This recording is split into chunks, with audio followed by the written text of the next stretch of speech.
stud in her nose and hammered silver bracelets that made gypsy music when she walked.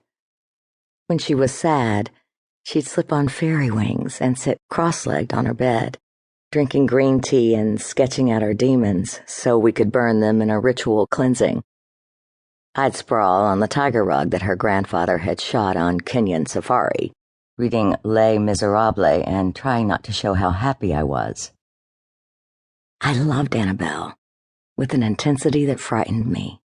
She was my best friend and my only ally in that lunatic asylum known as Our Lady of Corvallis High School, and I knew I'd collapse in abject misery and die if she ever dropped me. I also knew, despite my social awkwardness, that it was absolutely necessary to conceal these fears. I'd transferred to Corvallis as a sophomore that fall, an entire year after everybody else had met and bonded, so I cultivated an air of enigmatic aloofness for self-defense. This kept the pleated skirt tormentors at bay, but it had the perverse effect of attracting Anabelle. It wasn't until years later that I understood how my behavior must have been catnip to her. She was a girl who chased the unattainable, certain that by virtue of her purity and goodness, she could triumph over all adversity. We didn't yet understand that there are forces in this world that are immutable to change, that see purity and goodness only as things to defile. That summer, as LA's infamous June gloom turned to firecracker July heat, Luke had finally caved to Anabelle's pleas and let us tag along to the parties he got invited to because he was a surf god. And so one night, with Labor Day and school already glittering darkly on the horizon, Anabelle and I picked our way past tangled surfboard leashes and drifts of sand, up the steps to a bungalow in a crowded, run-down part of Playa del Rey known as the Jungle. The party was in full swing.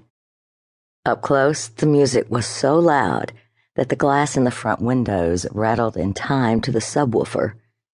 The wood porch sagged like a busted trampoline from all the kids hanging off it.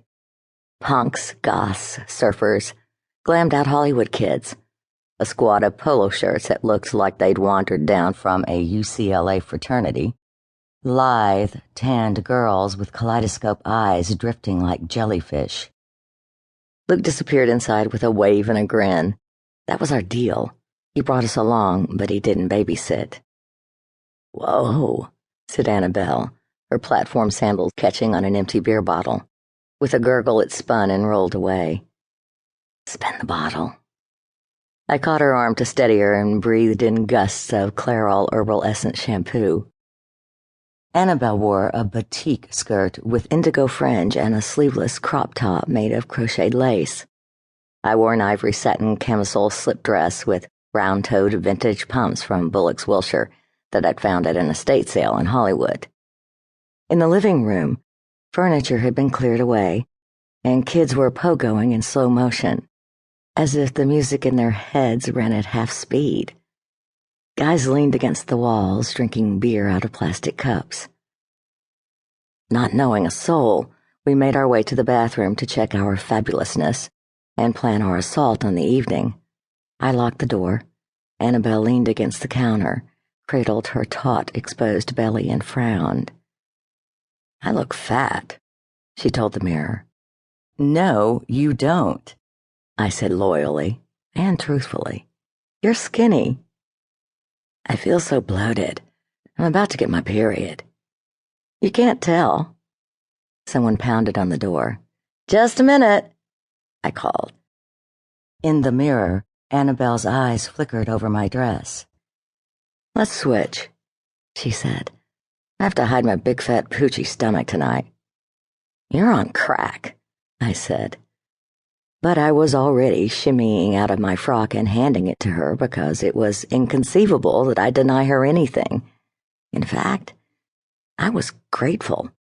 We were the same size, but it was usually me raiding her huge closet. When we were dressed again, I put one hand behind my head, thrust at a hip, and vogued, amazed at the foxy stranger who stared back from the mirror. But a flutter of panic rose in my throat. Where was the real me? Anabelle leaned